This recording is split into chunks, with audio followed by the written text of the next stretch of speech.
Estimados irmãos do Centro de Estudos Espíritas, o Canto da Paz, em Xangrande, boa noite.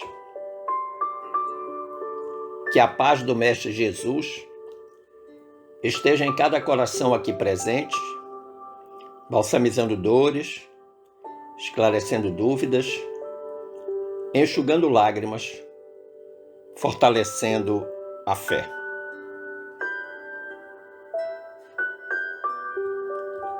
Foi-nos solicitado refletir hoje sobre o tema "Pelas suas obras é que se reconhece o cristão".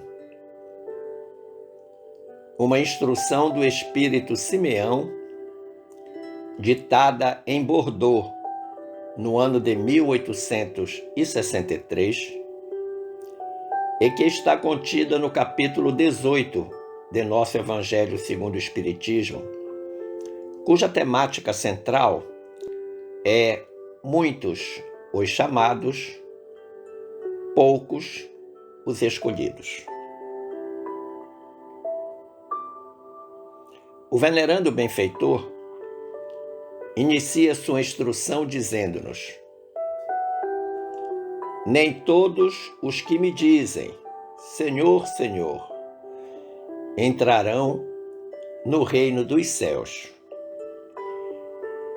mas somente aqueles que fazem a vontade de meu Pai, que está nos céus. Escutai essa palavra do Mestre, todos vós que repelis a doutrina espírita como obra do demônio. Abri os ouvidos, que é chegado o momento de ouvir. Será bastante trazer a libré do Senhor para ser-se fiel servidor seu? Bastará dizer sou cristão para que alguém seja um seguidor do Cristo? Procurai os verdadeiros cristãos e os reconhecereis pelas suas obras. Uma árvore boa não pode dar maus frutos, nem uma árvore má pode dar frutos bons. Toda árvore que não dá bons frutos é cortada e lançada ao fogo. Utilizando o Evangelho de Mateus, capítulo 7, versículo 21, o benfeitor Simeão nos exorta a fazer a vontade do Pai como condição única de acessar o reino dos céus. Não há outro caminho, não há outra possibilidade. Em seguida, Simeão adverte para os inimigos do Evangelho, que estão espalhados mundo afora, sempre com seus argumentos baseados no materialismo destruidor dessa conexão com a divindade. Em seguida, Simeão esclarece que não são as aparências exteriores, externas, que justificam a ação do cristão, mas as suas boas obras em favor do próximo. Numa palavra, caridade.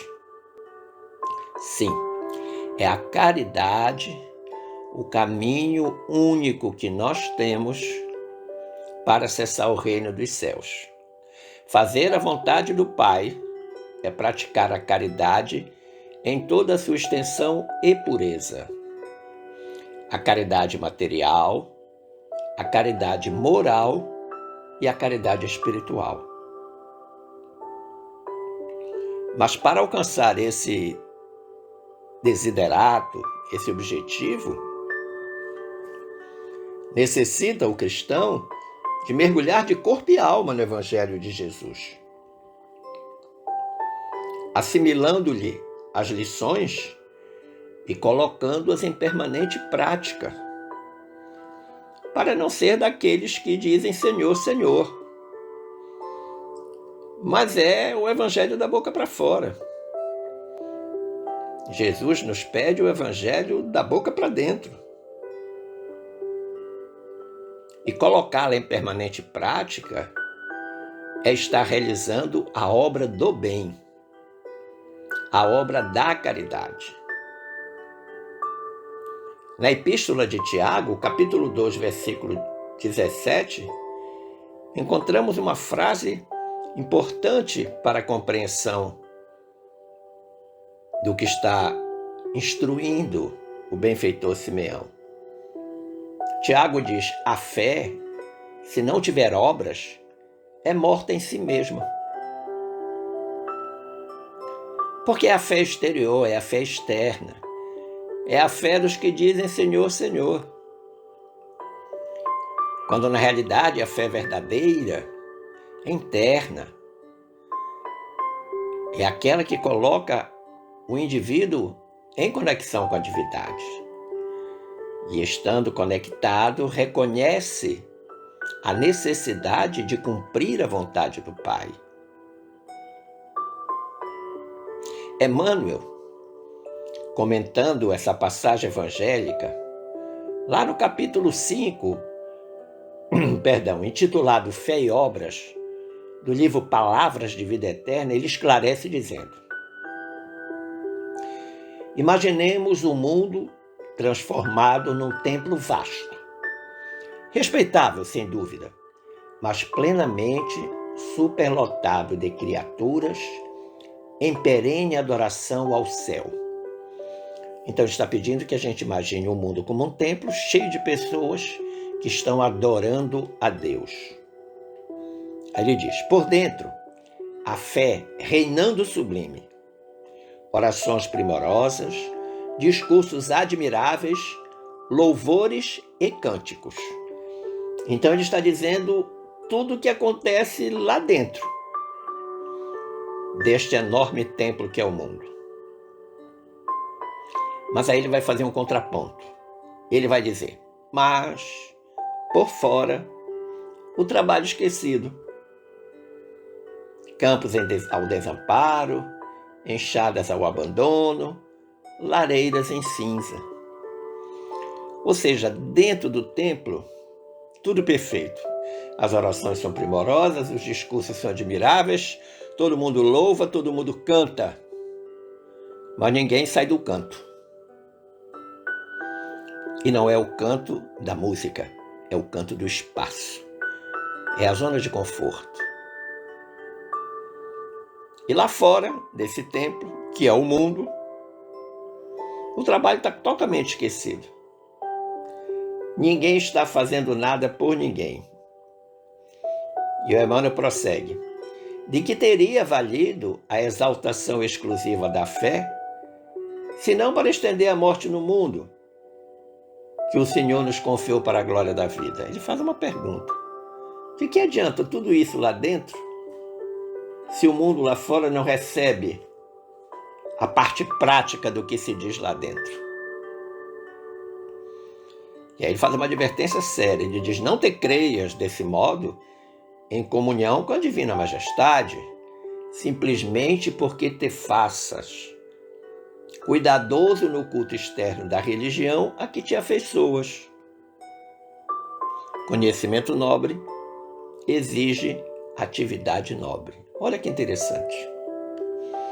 Chamando a atenção de que a gente não deve se iludir, se auto-iludir, achando que todo aquele culto externo prestado à divindade é o mais importante. Estamos a fazer a vontade do Pai agindo dessa forma? Claro que não. E aí, em 5 palavras, ele deixa uma lição profunda. Ele diz: conhecimento nobre exige atividade nobre. Ora, se eu tenho conhecimento das coisas de Deus, as minhas condutas têm que ser nas coisas de Deus. E nesse sentido, Jesus é o nosso exemplo indiscutível, diz o Emmanuel. Ele é o nosso modelo e guia. O texto, belíssimo em si mesmo, resume-se numa expressão. É preciso haver coerência entre o que se diz e o que se faz.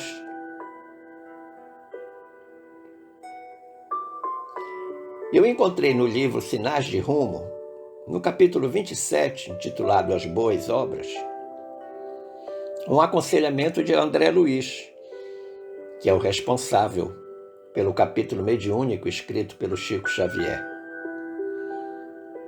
O benfeitor diz: se você dispõe de tempo e da vocação de auxiliar para contribuir nas boas obras com seu esforço pessoal, o seu trabalho será sempre bem-vindo, especialmente porque lhe expressa o amor no propósito de servir. Importante isso, hein? Duas questões essenciais para essa disponibilidade: tempo e vocação para auxiliar. E aí tudo que a gente fizer no campo do bem, na prática da caridade, será sempre bem-vindo. Porque está expressando o amor que temos em nós mesmos. O amor por nós e o amor pelo próximo. Aliás, a caridade é o amor em movimento. E André Luiz prossegue dizendo: caso se veja na impossibilidade de comparecer pessoalmente em semelhantes empreendimentos, o seu concurso amoedado, de qualquer dimensão, é uma bênção de sua generosidade, atraindo novas bênçãos em seu benefício. Então André Luiz enxerga uma outra condição de que as pessoas às vezes não podem estar presencialmente trabalhando,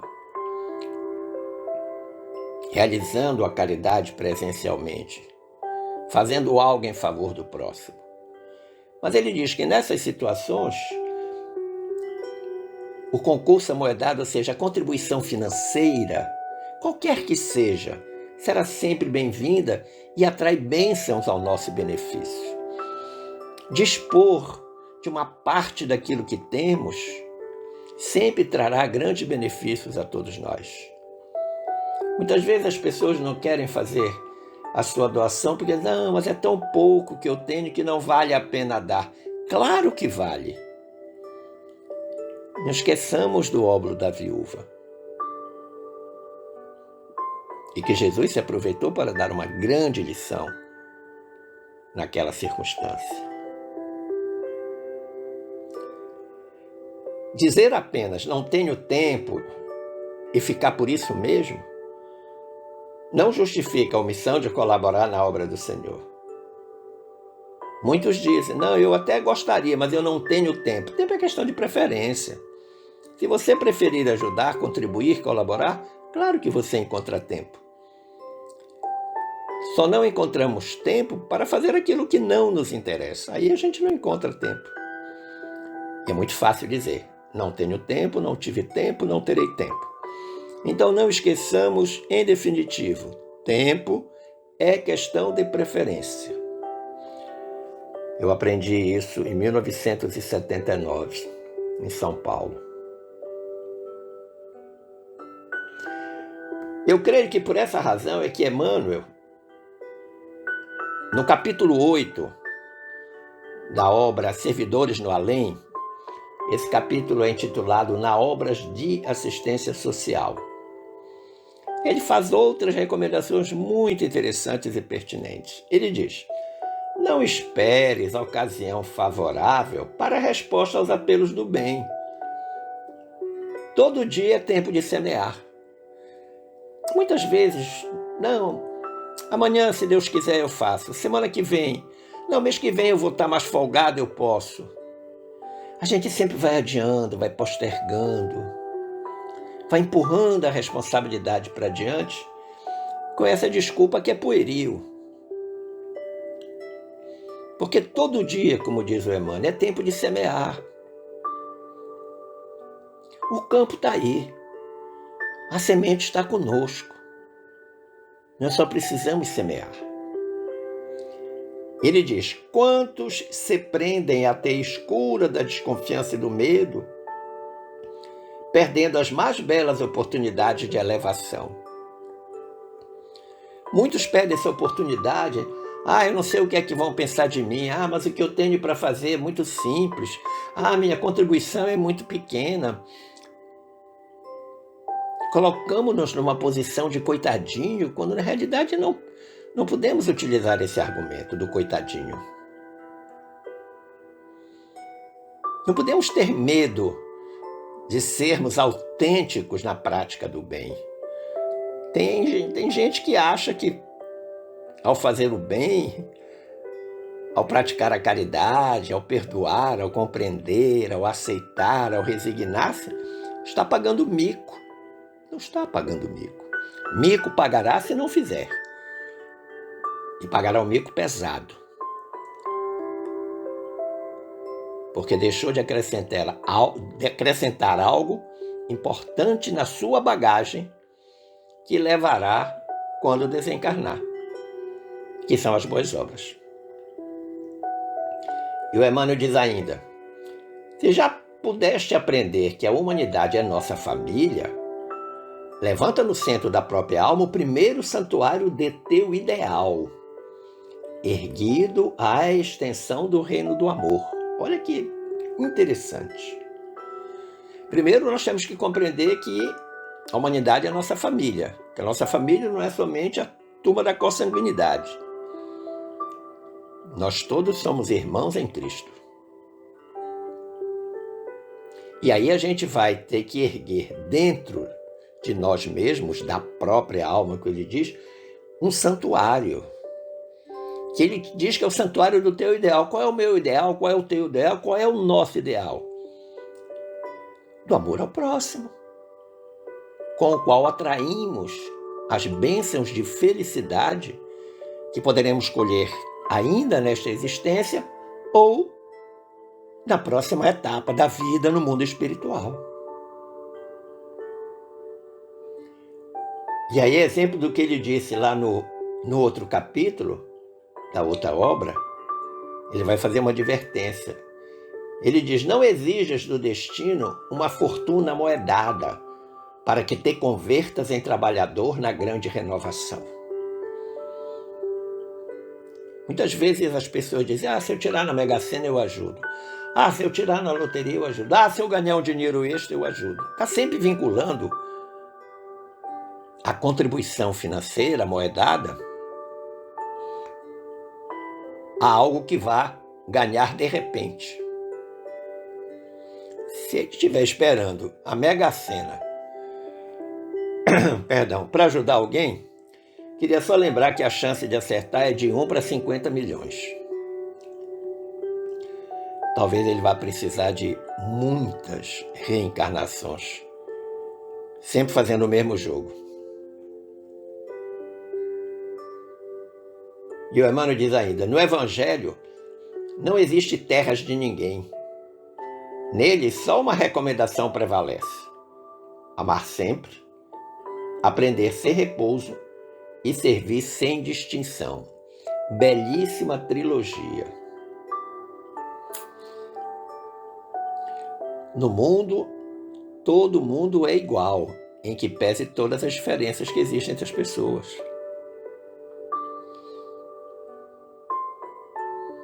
No mundo, deve prevalecer essa trilogia de amar sempre, aprender sem repouso e servir sem distinção. Por isso que ele fala da terra de ninguém. Não existe terras de ninguém. Não interessa a quem nós vamos servir. Não interessa a cor da pele, a orientação sexual, o nível intelectual, a posição social. Nada disso interessa. O que interessa é servir. E aí ele encerra a sua fala nesse capítulo, na obra da assistência social, de uma forma brilhante, que inclusive eu utilizei como uma das mensagens de bom dia desse mês de outubro.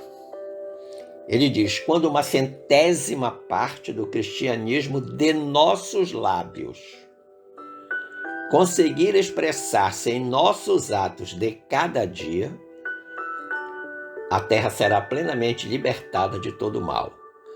Incrível! Essa sabedoria emanuelina é comovente. A 100ª parte do cristianismo de nossos lábios, aquele culto externo. Aquilo que foi descrito anteriormente, de quando o mundo se transformasse num grande templo. Então, quando a 100ª parte, uma parte bem pequena,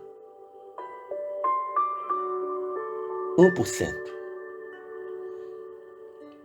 Se a gente pegar 1% daquilo que a gente fala e transformar em conduta a cada dia, a gente liberta a terra de todo o mal. Isso é fantástico. Isso deve ser um grande fator motivacional para todo e qualquer cristão.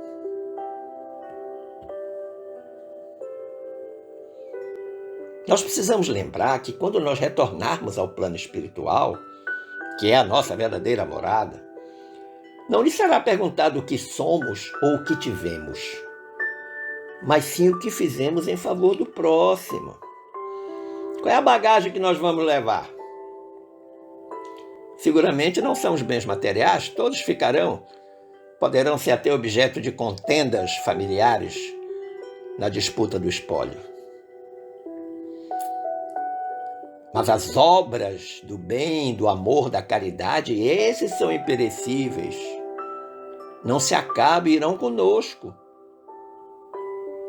Serão o nosso grande advogado no nosso retorno ao plano espiritual. É por essa razão que o Emmanuel, no capítulo 19, intitulado Obra, do livro Joia, o nome do livro é exatamente esse, Joia, ele afirma: além da morte, a existência reclama continuidade. Ou seja, depois do túmulo, a vida continua. Vida que segue.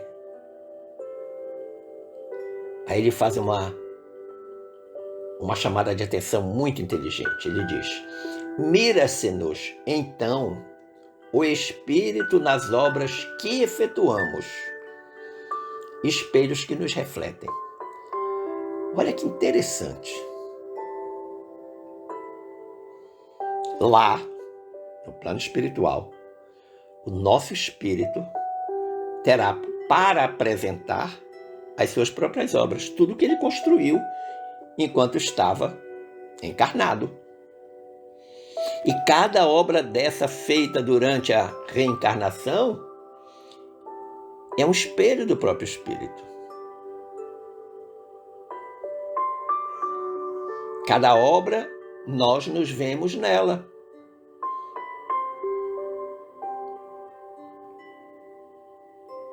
Serão as nossas obras na existência terrena que refletirão a beleza do nosso espírito.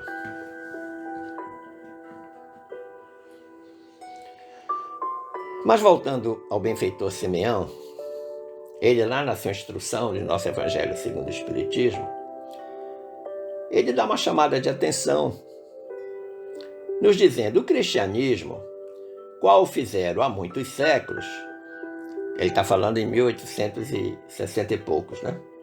Continua a pregar essas virtudes divinas. Esforça-se por espalhar seus frutos, mas quão poucos os colhem. Está fazendo a mesma crítica que o Emmanuel fez anos depois, que o André Luiz também fez anos depois. E o Simeão diz: a árvore é boa sempre, porém maus são os jardineiros, nós. A árvore é o Evangelho de Jesus. Lá estão contidas todas as lições. Agora, nós não podemos apenas falar de Evangelho sem praticar Evangelho. Tem que haver uma coerência entre o logos e a praxis, entre a palavra e a conduta. A árvore é boa, porém os maus são os jardineiros. Entenderam de moldá-la pelas suas ideias. Então, aí a gente vai querendo adaptar o evangelho ao nosso modo de vida, quando a gente tem que adaptar o modo de vida ao evangelho. É exatamente o contrário. De talhá-la de acordo com as suas necessidades. Cortaram-na, diminuíram-na, mutilaram-na. Tornados estéreis, seus ramos não dão maus frutos, porque nenhum mais produzem. Ficamos no discurso, prática que é bom, zero. E aí nós pegamos o evangelho e vamos adaptando ele à nossa vida, vamos tentando viver com exceções que nós criamos dentro do próprio evangelho para justificar a nossa omissão. Na linha do tempo, poucos são os que colhem os bons frutos, apesar do conhecimento do evangelho e da sua disseminação.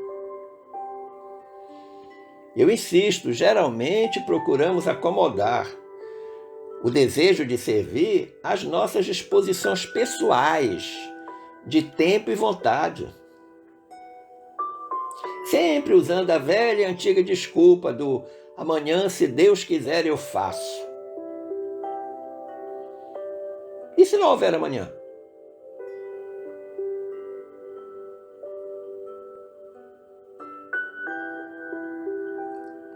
E aí eu recorro a Renato Russo, do Legião Urbana. É preciso amar as pessoas como se não houvesse amanhã. E se amanhã você não estiver mais no livro dos vivos, não tiver mais reencarnado, tiver desencarnado?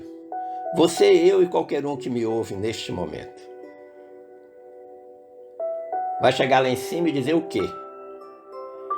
Ah, mas eu ia fazer amanhã minha obra meritória da caridade. Eu ia.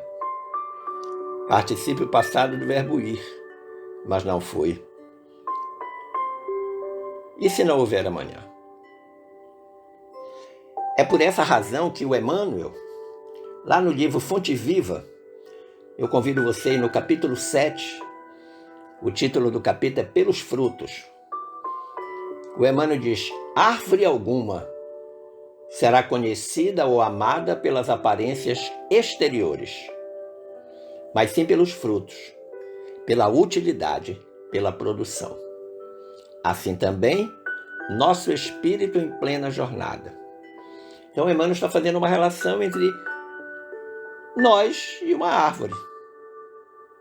Não seremos reconhecidos pelo discurso evangélico que façamos, mas pelos frutos que esse discurso produz através da nossa ação, no campo do bem, na prática da caridade.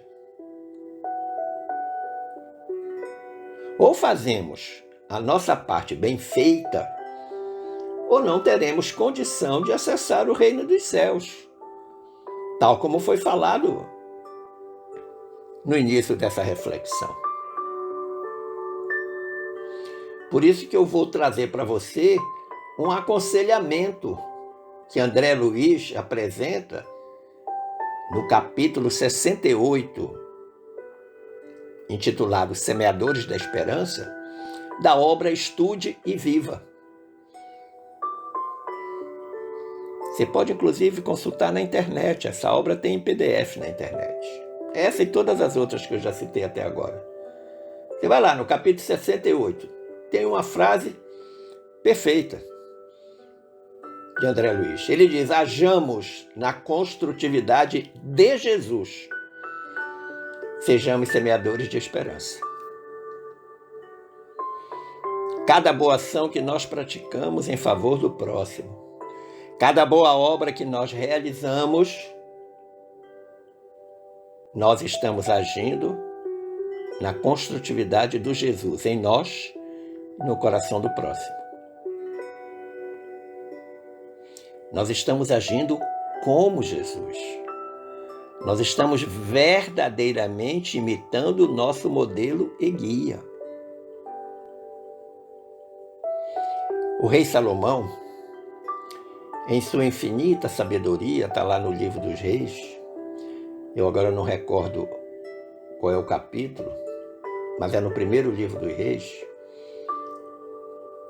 Salomão dizia: confia ao Senhor as tuas obras, e os teus desígnios serão estabelecidos. Então ele primeiro faz uma chamada para a fé que todos nós devemos ter. Depois ele diz: porque Deus há de trazer a juízo todas as obras, até as que estão escondidas, quer sejam boas, quer sejam más. Deus tudo sabe, tudo vê, onisciência, onipresença, onipotência. O scanner de Deus é poderoso. Antes que a gente faça, ele já fez a leitura do nosso coração. Mantida a fé em Deus, mantida essa conexão com a divindade, qual é o nosso desígnio? A prática do bem, que nos levará inexoravelmente ao reino dos céus. Mas quando nós chegarmos no plano espiritual, todas as nossas obras aparecerão, as boas e as más. Por isso que Salomão dizia: Deus há de trazer a juízo todas as obras. Então, meu amigo, minha amiga, esforcemo-nos diariamente na construção do bem, na prática do amor incondicional, manifestado nas boas obras que libertam e elevam nosso espírito. Afinal de contas, é pelas suas obras que se reconhece o cristão. Agradecendo o carinho da atenção e das boas vibrações emanadas, desejo que fiquemos todos em paz com Jesus. Um forte abraço.